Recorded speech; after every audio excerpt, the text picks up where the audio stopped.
Sodium के जलीय विलयन का इस्तेमाल नहीं किया जाता है, बिल्कुल नहीं किया जाता है। ये बिल्कुल सही कथन है कि सोडियम धातु को प्राप्त करने के लिए सोडियम क्लोराइड के जलीय विलयन का इस्तेमाल नहीं किया जाता है, क्योंकि जलीय विलयन का इस्तेमाल करिएगा, सोडियम जैसे ही प्राप्त होगा वो जल से तुरंत अभिक्रिया कर लेगा, वो जल से तुरंत अभिक्रिया कर लेगा, आपको सोडियम प्राप्त ही नहीं होगा अगर आप जलीय विलयन का इस्तेमाल करेंगे तो। कि बिल्कुल सही कथन है कि सोडियम धातु की प्राप्त करने के लिए सोडियम क्लोराइड के जलीय विलयन का इस्तेमाल नहीं किया जाता है, बल्कि सोडियम धातु मुख्यतः द्रवित मतलब लिक्विड सोडियम क्लोराइड के विद्युत अपघटन से प्राप्त की जाती है। दोनों का दोनों कथन क्या है? और सोडियम धातु प्राप्त करने के लिए हम सोडियम क्लोराइड के जलीय विलयन का इस्तेमाल इसलिए नहीं करते क्योंकि हम अगर सोडियम प्राप्त कर ले जलीय विलयन से तो जैसे सोडियम निकलेगा सोडियम क्लोराइड से तुरंत वो जलीय विलयन के जल से अभिक्रिया करके सोडियम हाइड्रोक्साइड बना लेगा और हाइड्रोजन गैस त्यागने लगेगा। और हाइड्रोजन गैस अति ज्वलनशील गैस है, अति ज्वलनशील, ऑक्सीजन से तुरंत रिएक्ट करता है और इतनी तेजी से हाइड्रोजन रिएक्शन करता है वातावरण के ऑक्सीजन से कि आग लगा देता है, आग लगा देता है। तो यहाँ पर दोनों का दोनों कथन क्या है? तो सोडियम धातु की प्राप्ति सोडियम क्लोराइड के जलीय विलयन से नहीं बल्कि सोडियम क्लोराइड को लिक्विड बनाकर उसका विद्युत अपघटन करके प्राप्त किया जाता है और इसका नाम है डाउन प्रोसेस। क्या नाम है दोस्तों? Down process. ये वाला भी क्वेश्चन पीछे आ गया। साधारण नमक का रासायनिक सूत्र सोडियम क्लोराइड, ध्यान रखिएगा ये साधारण नमक है, ये खाने वाला नमक नहीं है। साधारण नमक खाने वाले नमक नहीं होते, खाने वाले नमक भी आएगा। साधारण नमक को समुद्र के खारे जल से प्राप्त करने पर उनमें कौन सी अशुद्धि मिली होती है? तो उसमें मैग्नीशियम क्लोराइड भी मिला होता है, मैग्नीशियम सल्फेट भी मिला होता है, कैल्शियम क्लोराइड भी मिला होता है। इनमें से सभी अशुद्धि के रूप में हल्का हल्का सूक्ष्म मात्रा में पाए जाते हैं। क्लियर? नमक यानी सोडियम क्लोराइड को प्राप्त जो करते हैं वो समुद्री जल के वाष्पीकरण से प्राप्त करते हैं और समुद्री जल के वाष्पीकरण से जो सोडियम क्लोराइड प्राप्त होता है उसमें सूक्ष्म मात्रा में ये तीनों अशुद्धियां उपस्थित रहते हैं। सूक्ष्म मात्रा में तीनों अशुद्धि, यहां तक कि कैल्शियम सल्फेट भी हल्का सा उसमें उपस्थित होता है, कैल्शियम सल्फेट भी हल्का सा उपस्थित रहता है। क्लियर? साधारण नमक को हवा में खुले छोड़ देने पर पसीजने लगता है। पसीजने का अर्थ है कि वातावरण से नमी को अवशोषित करके गीला हो जाना। पसीजना का मतलब होता है वातावरण से नमी को अवशोषित करके गीला हो जाना। तो साधारण नमक को हवा में खुले छोड़ देने पर पसीजने का कारण उसमें उपस्थित मैग्नीशियम क्लोराइड है। मैग्नीशियम क्लोराइड एक ऐसा यौगिक है जिसमें यह गुण है कि वातावरण से नमी को अवशोषित करके भीग जाता है, पसीज जाता है, भीगना, पसीजना। क्लियर? साधारण नमक को आयोडीन युक्त बनाने के लिए उसमें क्या मिलाया जाता है?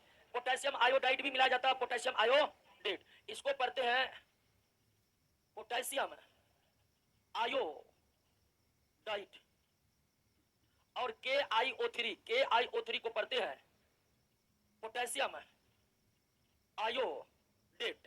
तो दोनों मिला दिया जाता है, हालांकि पोटेशियम आयोडाइड ही ज्यादा मिलाया जाता है, पोटेशियम आयोडाइड ही ज्यादा मिलाया जाता है, लेकिन कभी कभी पोटेशियम आयोडेट भी मिलाया जाता है, पोटेशियम आयोडेट भी मिलाया जाता है। क्लियर?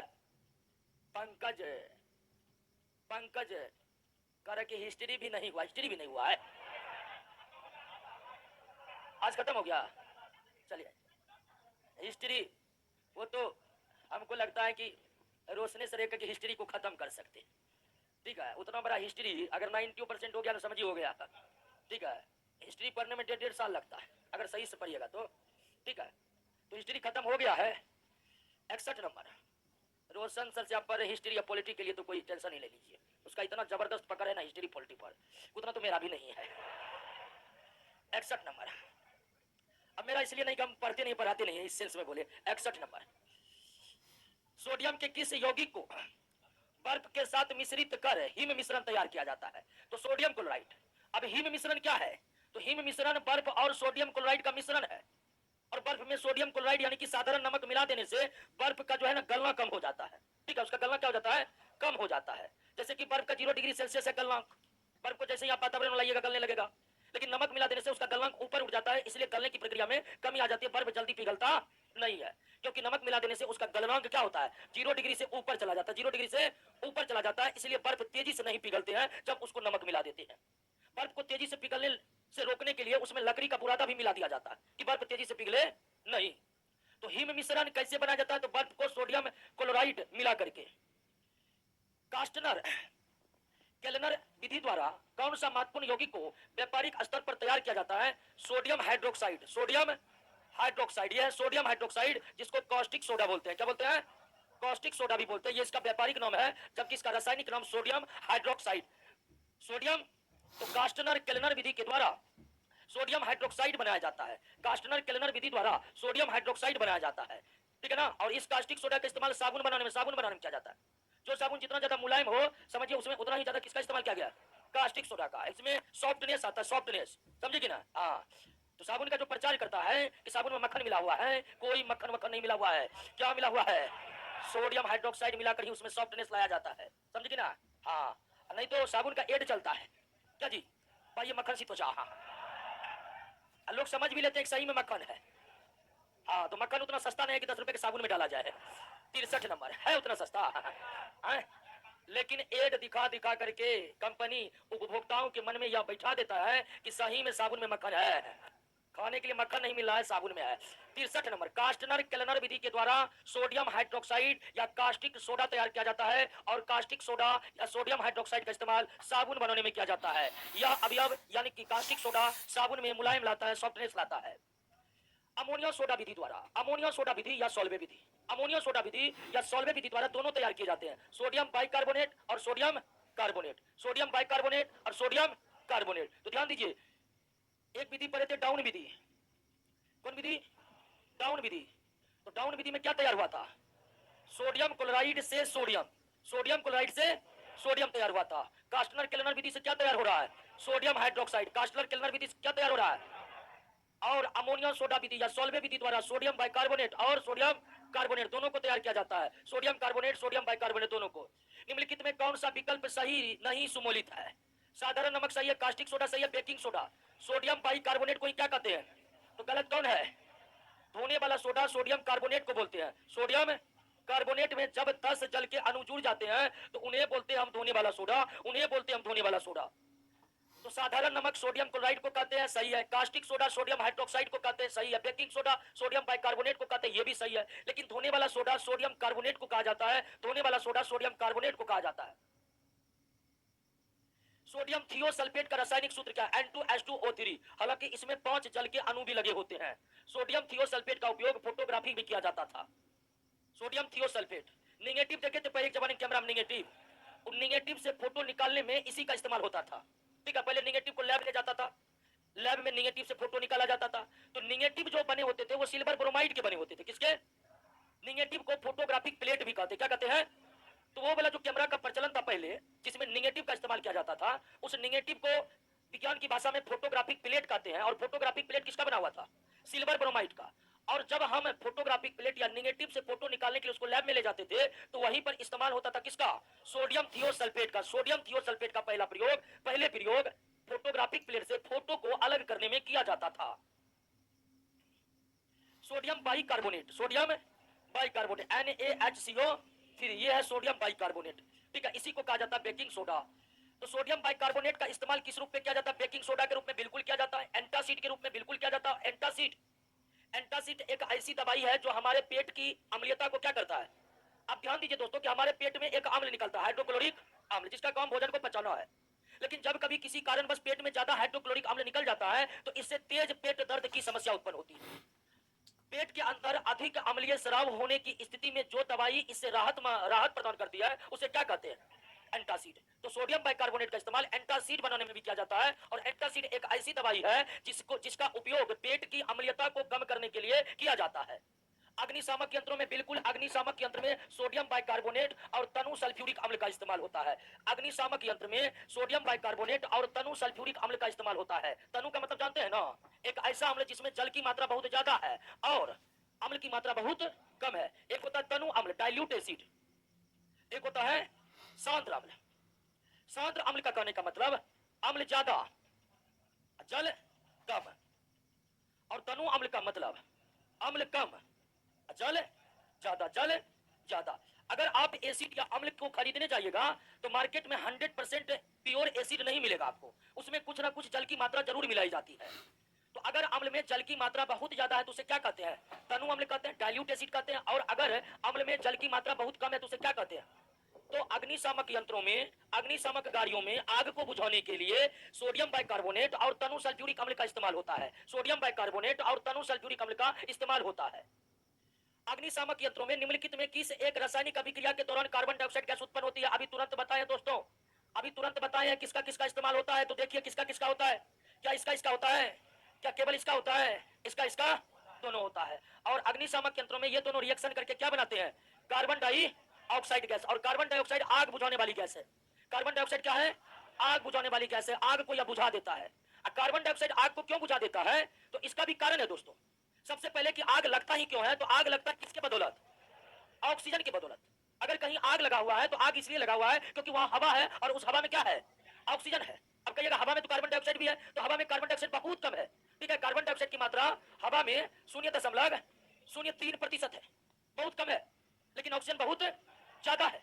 ऑक्सीजन बहुत, तो ऑक्सीजन के कारण ही क्या? ऑक्सीजन के कारण ही आग लगती है। और ऑक्सीजन का वजन देखिए तो 16 दूनी 32 एमयू। ऑक्सीजन का वजन 32 एमयू होता है और उसी के सामने कार्बन डाइऑक्साइड 44 एमयू का होता है। कार्बन का होता है 12 एमयू वजन और ऑक्सीजन का कितना होता है? 16। तो 16 दूनी 32 है, 12 44। तो ऑक्सीजन गैस के सामने कार्बन डाइऑक्साइड एक बहुत ही भारी गैस है कि नहीं है? तो कार्बन डाइऑक्साइड जहां जाता है तो भारी होने के कारण नीचे दबता है। नीचे दबने के कारण वो जो ऑक्सीजन है वो सीधे खाली बाहर निकल जाता है। ऑक्सीजन क्षण भर के लिए बाहर निकला, आग अपने आप क्या हो जाएगी? बुझ जाएगी। तो कार्बन डाइऑक्साइड आग बुझाने वाली गैस है। कार्बन डाइऑक्साइड आग बुझाने वाली गैस है और ये भारी होने के कारण ही आग को क्या कर देती है? बुझा देती है। इसका आंसर क्या होगा? सी होगा। इसका आंसर क्या होगा? सी होगा। क्लियर? नेक्स्ट, रसोई घरों में खास्ता व्यंजन बनाने या भोजन जल्द पकाने हेतु सोडियम बाइकार्बोनेट या बेकिंग सोडा का इस्तेमाल होता है। सोडियम बाइकार्बोनेट या बेकिंग सोडा का इस्तेमाल होता है। खास्ता समझते हैं जी? खास्ता का मतलब होता है जहां से पकड़े वहीं से टूट जाए। ठीक है, जैसे पूरी सबको पकड़े, जहां पकड़े वहीं से टूट गया तो समझिए पूरी बड़ी खास्ता है। और आप जल्द भोजन को पकाना चाहते हैं तो हल्का सोडा डाल दीजिए, तुरंत भोजन पक करके क्या हो जाएगा? तैयार हो जाएगा तुरंत। यानी जो इसमें आधा घंटा लगता है उसमें 10 मिनट भी नहीं लगेगा। ठीक है ना? हाँ, लेकिन स्वास्थ्य के लिए उतना लाभदायक नहीं है। बहुत ऐसे लोग हैं जो 5-6 आदमी के घरों का खाना बनाते हैं। वो देखिएगा आधा घंटा आकर के खाना बना के निकल जाएगा। जो खाना आपको 1.5 घंटा में बन रहा है, अगर आप खाना बनाने वाले किसी को रख लिए, आएगा 20 मिनट में खाना बनकर तैयार। खाने जाइएगा आपको लगेगा कि सही से पका नहीं है, जाइए एकदम पूरी तरह से पका हुआ। आप भी आज 20 मिनट में खाना बन के रेडी। किसका कमाल है? ऐसे लोग साथ में बेकिंग सोडा लेके चलते हैं। इधर उधर करिएगा सब्जी में हल्का सोडा, बस जहां पकना था 30 मिनट में वहां 15 मिनट से कम समय में पककर तैयार। तो खाना जल्द पकाना हो, बेकिंग सोडा। क्लियर?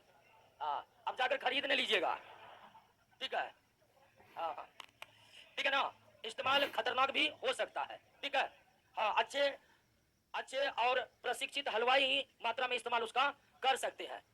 69, पाव रोटी या केक को मुलायम तथा स्पंजी बनाने के लिए भी किसका इस्तेमाल किया जाता है? सोडियम बाइकार्बोनेट का। सोडियम बाइकार्बोनेट का या बेकिंग सोडा का। सोडियम बाइकार्बोनेट या बेकिंग सोडा का इस्तेमाल किया जाता है। एक स्वस्थ मानव के शरीर में सोडियम 90 ग्राम होता है। सोडियम 90 ग्राम, लोहा 5 ग्राम, कॉपर 0.06 ग्राम और पोटेशियम 170 ग्राम। सबसे ज्यादा मानव के शरीर में कौन सा तत्व पाया जाता जानते हैं? कैल्शियम। कितना जानते हैं? 1200 ग्राम। एक वयस्क स्वस्थ व्यक्ति के शरीर में सबसे ज्यादा कोई खनिज लवण है तो वो कैल्शियम है। कैल्शियम 1200 ग्राम पाया जाता है।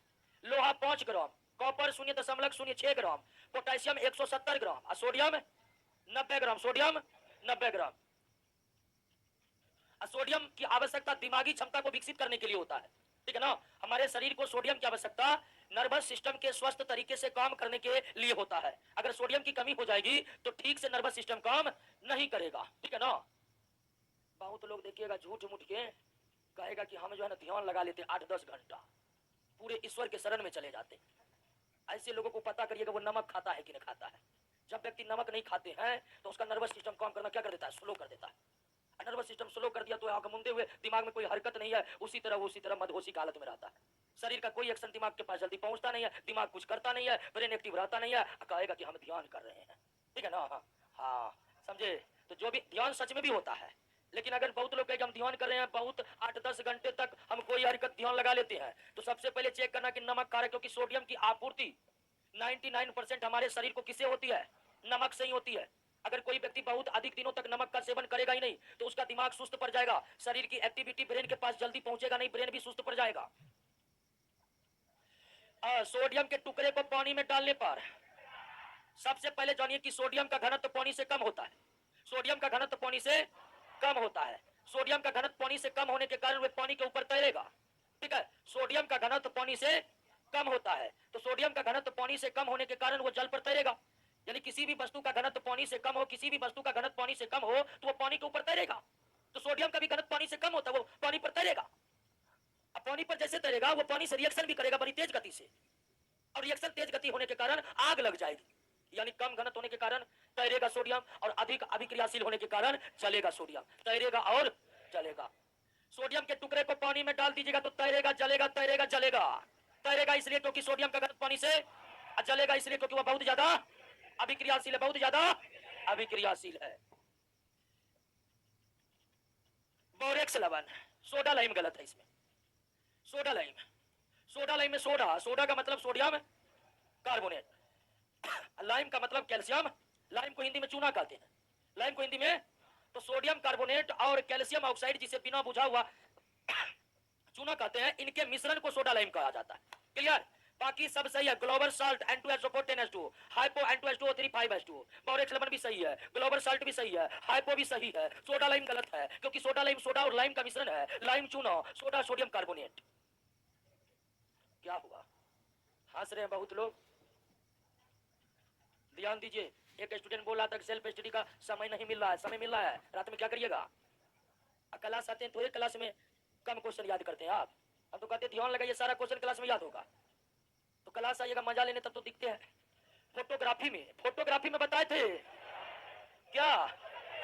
तुम्हारे बताने की जरूरत नहीं, बता दिए थे ना फोटोग्राफी। नगर पालिका प्रायः सड़कों को रोशन करने हेतु पीले लैंप का प्रयोग करते हैं। क्या हुआ?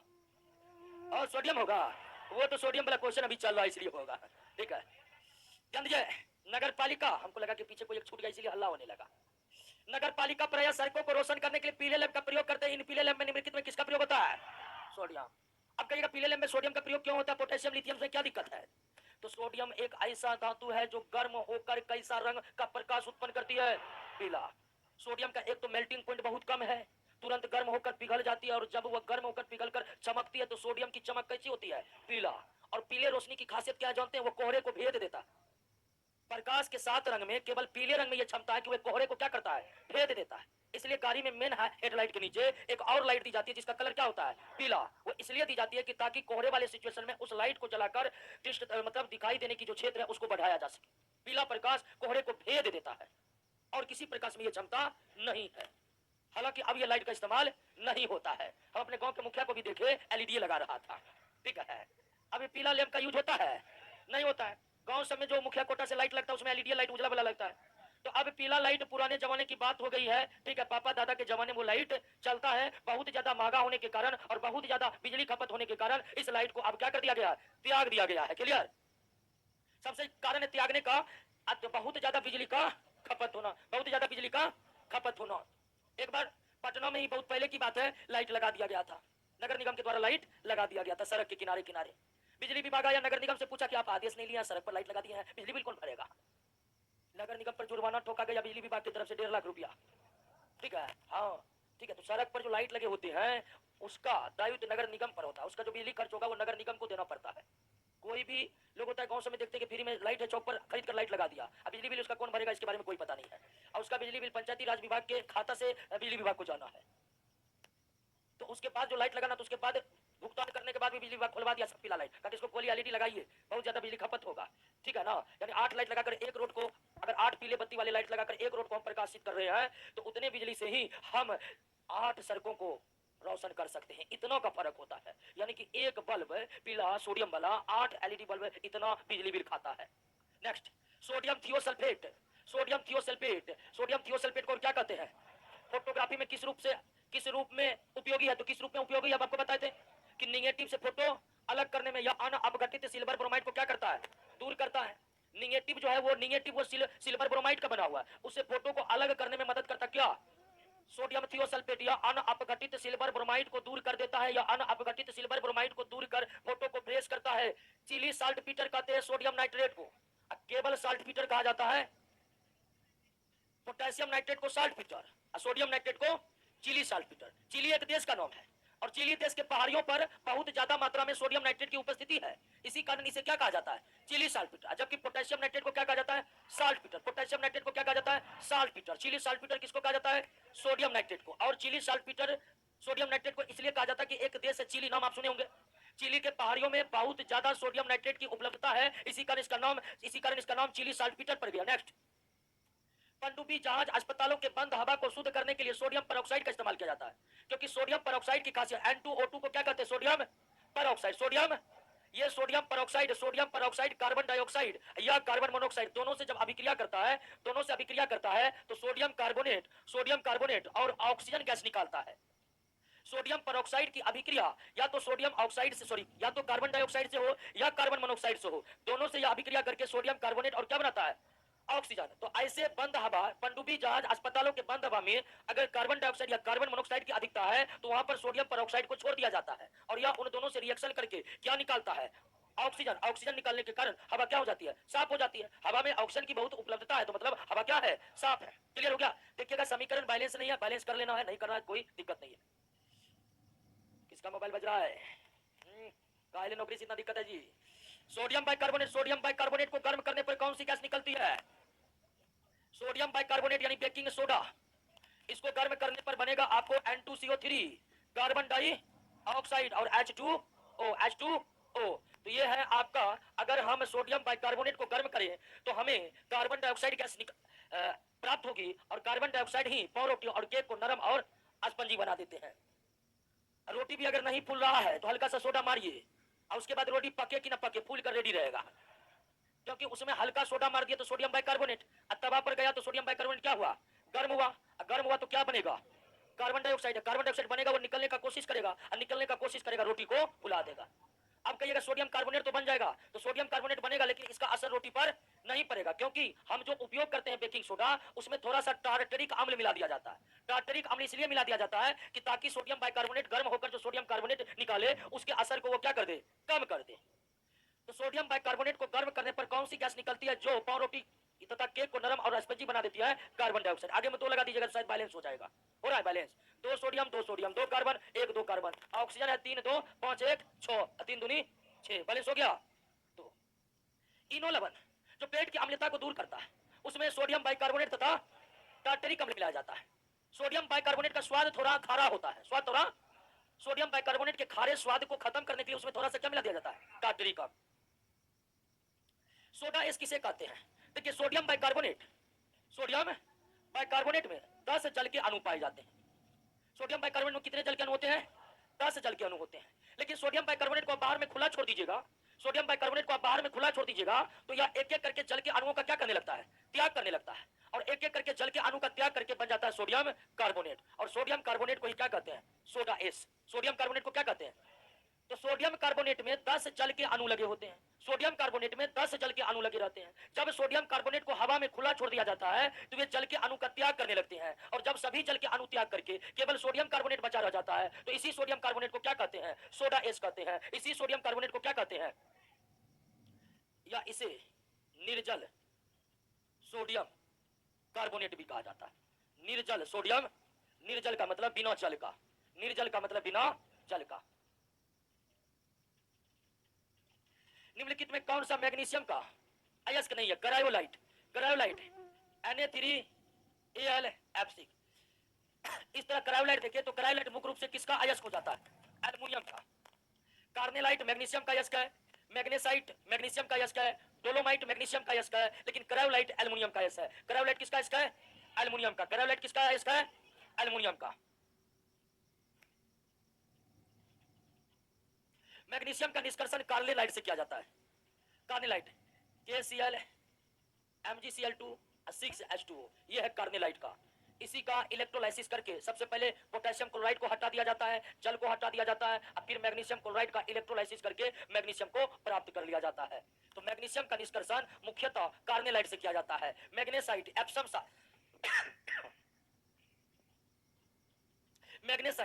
साल्ट डोलोमाइट मैग्नीशियम के अयस्क है। Epsom salt magnesite dolomite magnesium के अयस्क है, लेकिन मैग्नीशियम की प्राप्ति किससे की जाती है? कार्नेलाइट से ही की जाती है। मैग्नीशियम की प्राप्ति किससे की जाती है? कार्नेलाइट से की जाती है। और विद्युत अपघटन के द्वारा, किसके द्वारा? विद्युत अपघटन के द्वारा। भट्ठा समझते हैं ना? भट्टों का अस्तर बनाने हेतु मैग्नीशियम के किस अयस्क का इस्तेमाल होता है? मैग्नीशियम ऑक्साइड का। और इसका इस्तेमाल भट्ठों का स्तर बनाने के लिए इसलिए होता है क्योंकि इसका गलनांक अधिक नहीं बल्कि अत्यधिक होता है, बहुत अधिक होता है। तो मैग्नीशियम ऑक्साइड का गलनांक बहुत ज्यादा होने के कारण भट्ठों का स्तर इसी से बनाया जाता है। आप जानते हैं कि भट्ठा के भीतर बहुत अधिक टेम्परेचर रहता है। उतना अधिक टेम्परेचर पर अगर किसी धातु लोहा का इस्तेमाल करे, इस्पात का इस्तेमाल करे, वो पिघल जाएगा। लेकिन अगर मैग्नीशियम ऑक्साइड से उसका बना देंगे वो पिघलेगा नहीं, क्योंकि इसका गलनांक बहुत ज्यादा होता है। तो भट्ठों का स्तर बनाने हेतु मैग्नीशियम के किस यौगिक का इस्तेमाल किया जाता है? मैग्नीशियम ऑक्साइड का इस्तेमाल किया जाता है। मैग्नीशियम ऑक्साइड का इस्तेमाल क्यों किया जाता है भट्ठों का स्तर बनाने के लिए? क्योंकि इसका गलनांक बहुत ज्यादा होता है। गलनांक बहुत ज्यादा होने का मतलब अत्यधिक ताप पर भी यह पिघलता नहीं है। भट्ठों का स्तर हम लोहा या इस्पात से नहीं बना सकते हैं क्योंकि वो गल जाएगा। लोहा का भी अगर देखें मेल्टिंग पॉइंट मात्र 1535 डिग्री सेल्सियस पर लोहा पिघल जाता है। निम्नलिखित में कौन सा धातु नाइट्रोजन में जलती है तथा नाइट्राइड का निर्माण करती है? मैग्नीशियम। आप जानते हैं कि किसी भी पदार्थ को जलने के लिए ऑक्सीजन चाहिए, किसी भी पदार्थ के जलने के लिए क्या चाहिए?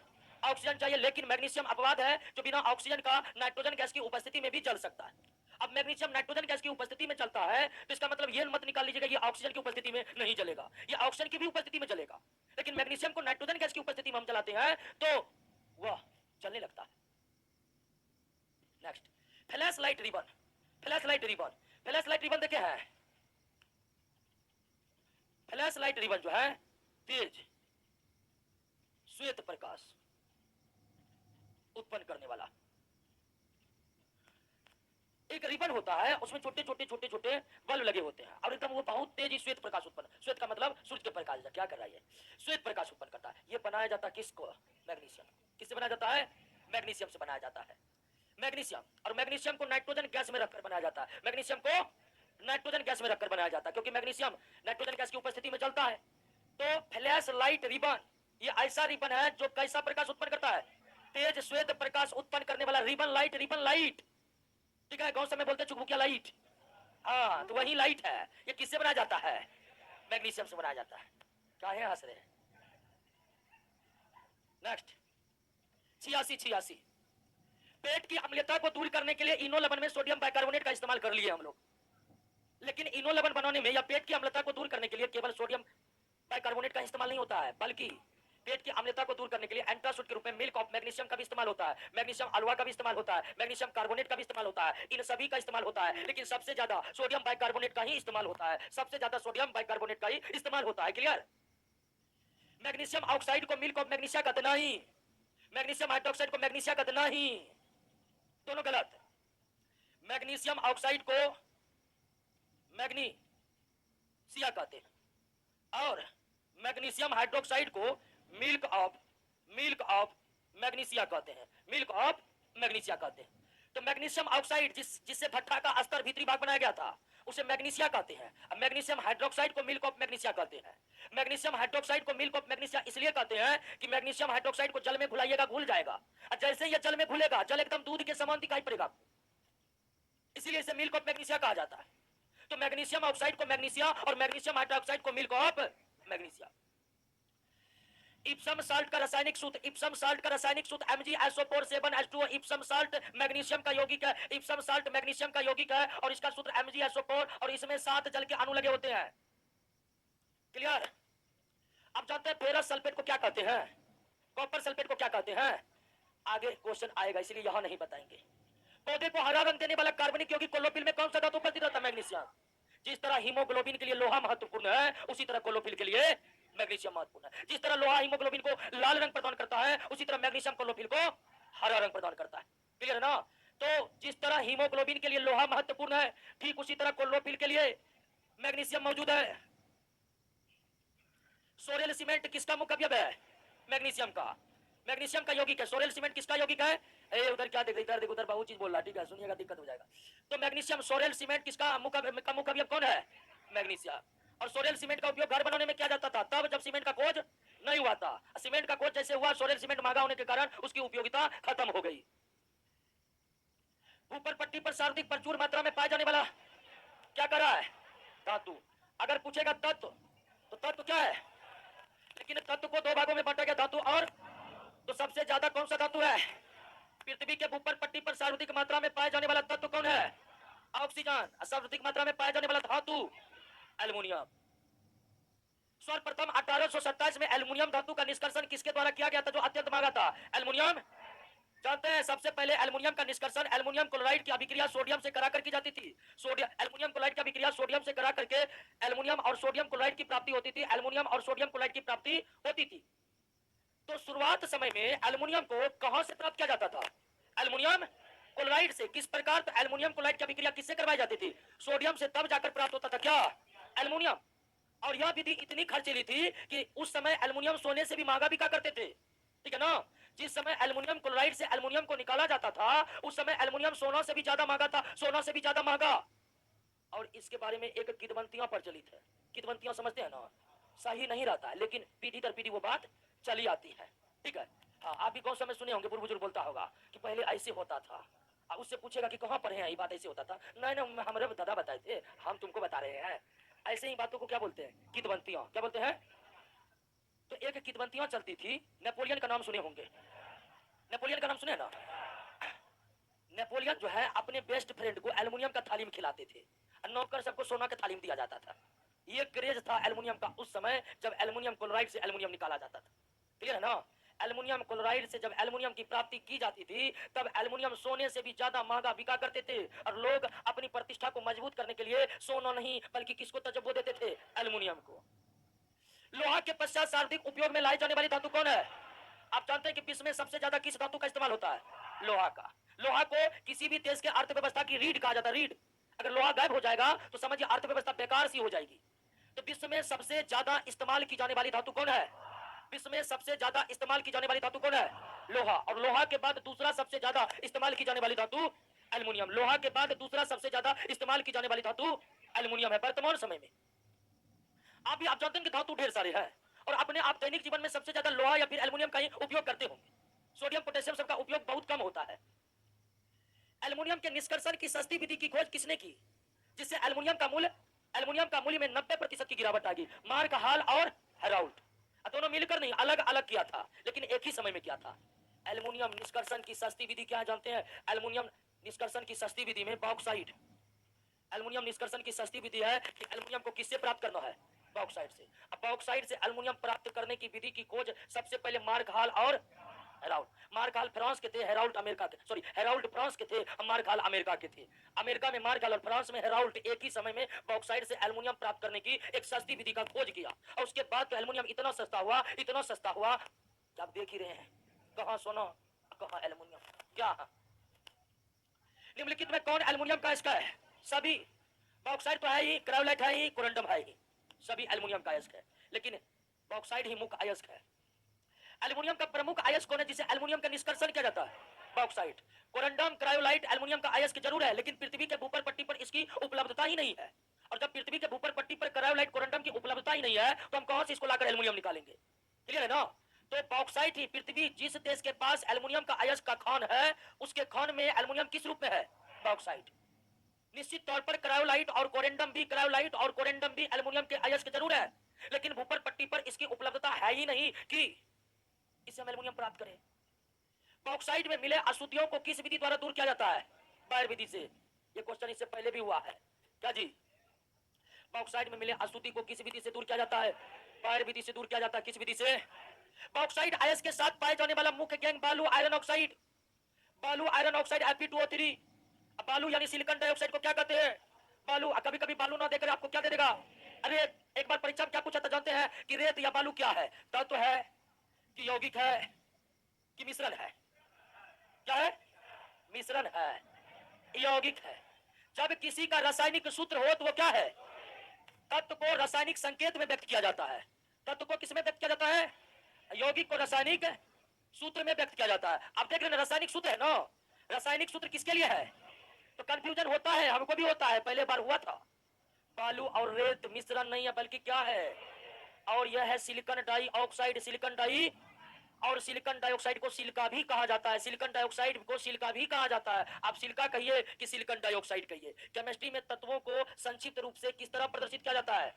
रासायनिक संकेतों के द्वारा। जैसे सोडियम का Na और यौगिकों को संक्षिप्त तरीके से किस प्रकार व्यक्त किया जाता है? रासायनिक सूत्र। जबकि मिश्रण को दोनों का सहायता लेकर प्रदर्शित किया जाता है। बॉक्साइट का रासायनिक नाम क्या? Hydrated alumino. Al2O3 2H2O, Al2O3 2H2O, ये है हाइड्रेटेड एल्यूमिना और ये है बॉक्साइट का रासायनिक नाम, बॉक्साइट का रासायनिक नाम, बॉक्साइट का रासायनिक नाम हाइड्रेटेड एल्यूमिना है और इसका सूत्र। और अगर इसे दो जल के अणु को निकाल दीजिए, इसे दो जल के अणु निकाल दीजिए तो वो क्या बन जाएगा? एल्यूमिना बन जाएगा। अगर दो जल के अणु निकाल दीजिए तो वो क्या बन जाएगा? एल्यूमिना बन जाएगा। क्या बन जाएगा? नेक्स्ट, बॉक्साइट से एल्युमिनियम धातु का निष्कर्षण विद्युत अपघटन विधि द्वारा किया जाता है, इलेक्ट्रोलाइसिस। इलेक्ट्रोलाइसिस समझाए थे ना जी? बर्तन में दो इलेक्ट्रोड लेकर के कौन विद्युत धारा देना है? डीसी। DC alumina. अब देखिए बॉक्साइट से एल्युमिनियम निकाला जाता है तो सबसे पहले बॉक्साइट, ये है बॉक्साइट का सूत्र। तो सबसे पहले इससे दो जल के अणु को क्या कर दिया जाता है? हटा दिया जाता है। कैसे? तो गर्म करेंगे, जल के अणु उड़ जाएंगे वाष्प बनकर और बच जाएंगे एल्यूमिना। अब एल्यूमिना का क्या किया जाता है? विद्युत अपघटन। जैसे एल्यूमिना का विद्युत अपघटन करेंगे, एल्युमिनियम धनात्मक आयन में, ऑक्सीजन ऋणात्मक आयन में बदल जाएगा, अलग हो जाएगा। धनात्मक वाला ऋणात्मक की ओर यानी किधर? कैथोड पर, और ऋणात्मक वाला धनात्मक की ओर कहां? एनोड पर। लेकिन जितनी आसानी से हम आपको बताएं इतनी आसानी से विद्युत अपघटन हो नहीं पाता है। एल्यूमिना के विद्युत अपघटन द्वारा एल्युमिनियम धातु का निष्कर्षण किया जाता है। एल्यूमिना का विद्युत अपघटन द्वारा एल्युमिनियम धातु का निष्कर्षण किया जाता है, परंतु इसके निष्कर्षण में कौन सी कठिनाई उत्पन्न होती है? पहला करा, शुद्ध एल्यूमिना का गलनांक का मान काफी उच्च होता है, यानी 2348 केल्विन। बिल्कुल सही। केल्विन को डिग्री सेल्सियस में बदलना है, 2348। 273 क्या करिए? 8 में से 3 गया, 5 बचेगा, और उसके बाद 7 बचेगा, और उसके बाद 0 बचेगा 2, यानी 2075 डिग्री सेल्सियस। तो शुद्ध एल्यूमिना का गलनांक का मान काफी उच्च होता है, 2075 डिग्री सेल्सियस। एक कठिनाई ये है। अब कहिएगा कि अधिक ताप पर पिघल रहा है या गलनांक ज्यादा है, तो ये कौन सी कठिनाई उत्पन्न कर रहा है? तो आप जानते हैं कि विद्युत अपघटन करने के लिए जलीय विलयन बनाना पड़ता है या पिघलाना पड़ता है? ठोस अवस्था में विद्युत अपघटन होगा और हम इसका जलीय विलयन नहीं बना सकते हैं। क्यों? तो ये जल में घुलता नहीं है, तो इसको पिघलाना पड़ेगा। अब पिघलाइएगा, मेल्टिंग पॉइंट बहुत ज्यादा है, बहुत ज्यादा ऊर्जा खर्च होगा, इससे एल्युमिनियम महंगा हो जाएगा। तो एल्यूमिना से विद्युत अपघटन कर एल्युमिनियम प्राप्त करने में पहली कठिनाई यह है कि एल्यूमिना का मेल्टिंग पॉइंट बहुत ज्यादा है, जिसके कारण इसको पिघलाने में बहुत ज्यादा ऊर्जा खर्च होती है। दूसरी कठिनाई कि एल्युमिनियम ऑक्साइड या एल्यूमिना विद्युत का अच्छा चालक नहीं है। अच्छा चालक नहीं होने के कारण विद्युत अपघटन बहुत धीरे धीरे होगा। विद्युत अपघटन धीरे धीरे होगा तो विद्युत ऊर्जा बहुत अधिक खर्च होगी, यह भी एक कठिनाई है। यदि गलित एलओ2 का विद्युत अपघटन किया भी जाए तो प्राप्त एल्युमिनियम का कथनांक 2273 डिग्री सेल्सियस में कितना हो जाएगा? 2000 डिग्री सेल्सियस। अब एल्यूमिना से एल्युमिनियम निकालने के लिए उसको कितना गर्म किया है? 2075 डिग्री। और जब एल्युमिनियम निकलेगा तो एल्युमिनियम का गलनांक कितना होगा? 2000 है। यानी जितना एल्युमिनियम का गलनांक है उससे ज्यादा पहले गर्म किए हुए हैं। इससे क्या होगा? इससे होगा कि एल्युमिनियम निकलेगा भी तो इतना गर्मी पाकर तुरंत पिघल करके वाष्प बनकर क्या हो जाएगा? उड़ जाएगा।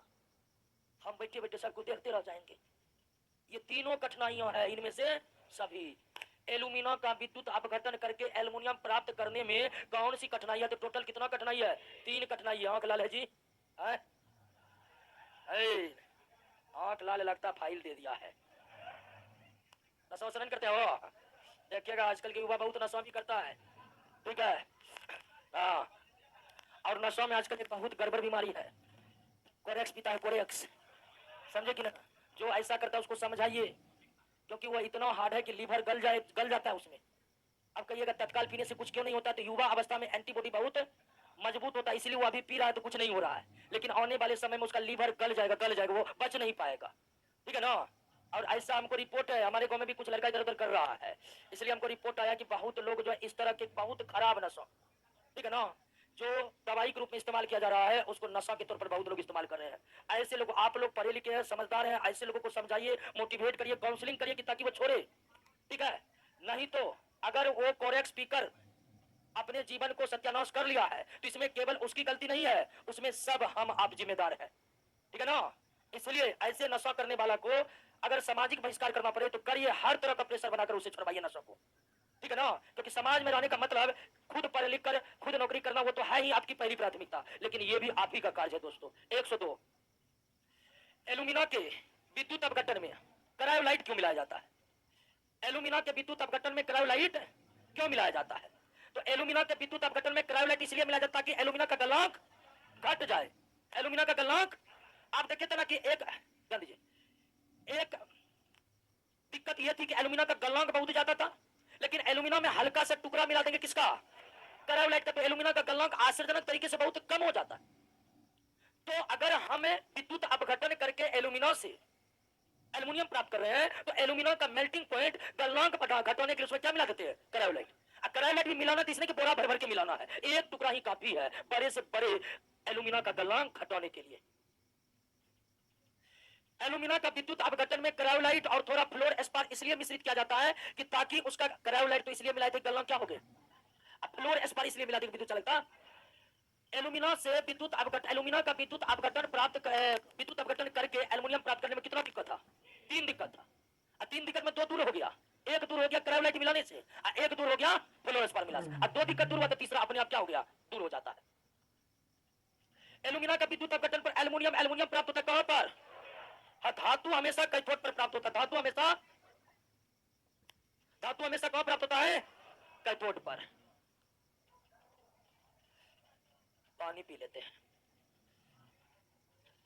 जनरेटर हमारा ऑटोमेटिक है, लाइन कटने के 10 सेकंड अंदर फंक्शन चालू।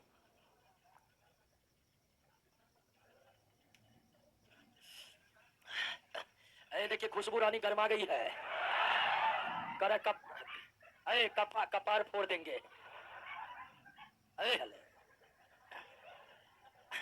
चलिए खुशबू रानी कपार नहीं फोड़ना है, पुलिस बनने सुरक्षा के लिए। तो आइए ध्यान दीजिए अगला क्वेश्चन। बॉक्साइड अयस्क से अशुद्धि को दूर करने के लिए बायर की विधि, हॉल की शुष्क विधि, सरपे की विधि, तीनों का इस्तेमाल किया जाता है। लेकिन सरपे की विधि वर्तमान समय में बंद हो चुकी है। सबसे ज्यादा किसका इस्तेमाल होता है? बायर का। ठीक है। बॉक्साइड अयस्क से अशुद्धि को गैंग कहते हैं, गैंग। तो बॉक्साइड से गैंग को हटाने के लिए सबसे ज्यादा बायर विधि का इस्तेमाल किया जाता है, लेकिन इस दोनों विधि का भी इस्तेमाल किया जाता है। हालांकि सरपेक विधि अब पूर्णतः त्याग कर दिया गया है क्योंकि ये बहुत खर्चीली विधि है। सरपेक विधि बहुत खर्चीली होने के कारण इसको अब त्याग दिया गया है। कौन एल्युमिनियम का? इसके सभी याद रखिएगा, टर्किश, अबरक, डैशपोर, इनमें सभी। क्लियर? 107 नंबर। ऊपर पट्टी पर एल्युमिनियम की मात्रा लोहे से अधिक है, फिर भी एल्युमिनियम लोहे से महंगा है। गजब की बात है दोस्तों। पृथ्वी के ऊपर पट्टी पर सबसे ज्यादा कौन धातु पाया जाता है? एल्युमिनियम। और एल्युमिनियम के बाद स्थान आता किसका? लोहा का। एल्युमिनियम के बाद स्थान आता किसका? लोहा का। और एल्युमिनियम के बाद जो लोहा का स्थान आता है, फिर भी लोहा सस्ता, एल्युमिनियम महंगा है। ऐसा क्यों? तो दोस्तों एक बात जान लीजिए, एल्युमिनियम की प्राप्ति किससे की जाती है? बॉक्साइट से। लोहा की प्राप्ति हेमाटाइट से। लोहा की प्राप्ति हेमाटाइट से की जाती है। तो हेमाटाइट से लोहा निकालना सस्ता है, बॉक्साइट से एल्युमिनियम निकालना महंगा। इसी कारण एल्युमिनियम महंगा है, लोहा। यानी कि एल्युमिनियम उत्पादन की धात्विक विधियां लोहे की अपेक्षा अधिक खर्चीली है। यानी हेमाटाइट से लोहा निकालने की तुलना में, बॉक्साइट से एल्युमिनियम निकालना बहुत खर्चीली विधि है, बहुत खर्चीली विधि है। जिसके कारण लोहा सस्ता, एल्युमिनियम महंगा। एल्युमिनियम के संबंध में कौन सा कथन सही नहीं है? एल्युमिनियम हाइड्रोक्साइड की प्रकृति एम्फाटरिक होती है, बिल्कुल सही है। एल्युमिनियम हाइड्रोक्साइड की प्रकृति एम्फाटरिक मतलब उभय धर्मी होता है। ये तो हम पहले ही पढ़ चुके हैं। ना सिर्फ एल्युमिनियम हाइड्रोक्साइड की बल्कि एल्युमिनियम ऑक्साइड की भी प्रकृति क्या होती है? उभय धर्मी। ऐसे यौगिक जिसमें अम्लीय क्षारीय दोनों का गुण, उसे क्या कहते हैं? उभय धर्मी कहते हैं। एल्युमिनियम प्रकृति में स्वतंत्र अवस्था में गालात। एल्युमिनियम प्रकृति में बॉक्साइड के रूप में किस रूप में है? हाँ, स्वतंत्र अवस्था में केवल कौन है? कॉपर है, सोना है, चांदी है, प्लेटिनम है। यही धातु केवल स्वतंत्र अवस्था में है, वो भी इसलिए क्योंकि ये अभिक्रियाशील नहीं है। कोई दिक्कत नहीं है, नहीं भी लिखेगा चलेगा, क्योंकि क्वेश्चन ही डायरेक्ट लड़ेगा। क्या सही कहते हैं? जितना क्वेश्चन का कलेक्शन हमारे पास आपको कहीं देखने को नहीं मिलेगा। ठीक है। अब बहुत लोग यूट्यूब पर हमारा क्वेश्चन करवा रहा है, कोई दिक्कत नहीं, करवाते जाए, हमको उससे कोई दिक्कत नहीं है। ठीक है ना? कम से कम विद्यार्थी को सही कलेक्शन तो मिल रहा है। और दोस्तों आप लोगों के लिए, आप लोग तो पढ़ ही लिए है पूरा।